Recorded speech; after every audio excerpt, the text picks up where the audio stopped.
Let me say one thing at the beginning. At Flaherty Defense Firm, we don't represent snitches.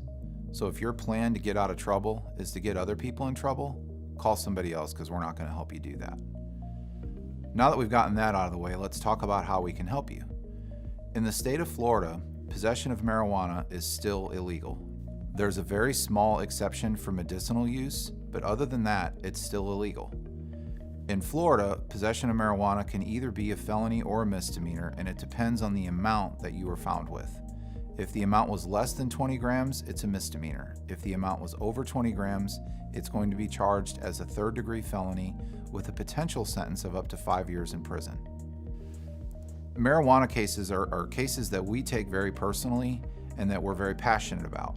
We're lifetime members of the NORML organization, which is the National Organization for the Reform of Marijuana Laws, and that's an organization that is dedicated towards fighting for the legalization of recreational use of marijuana.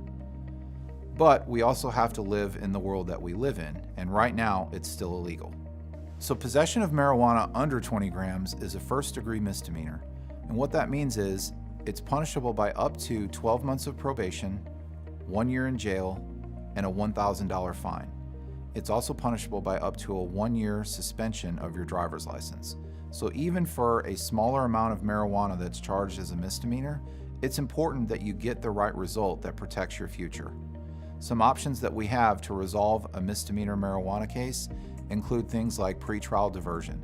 Pretrial diversion would guarantee a full dismissal of your charge if you stay out of trouble and complete the agreed upon conditions. If you're charged with felony possession of marijuana, obviously with it being a felony it's more serious, but there are still options that we have available that'll help us successfully resolve your case that will accomplish the goals that we have, which are to keep you out of jail or prison and keep a felony off your record. There are options available even in felony court that will allow us to accomplish that for you. If you've been charged with marijuana possession, give us a call. Regardless of whether or not it's a felony or a misdemeanor, there are still options available to us to help you get through this with nothing on your record and no jail time. So give us a call and get the help that you need.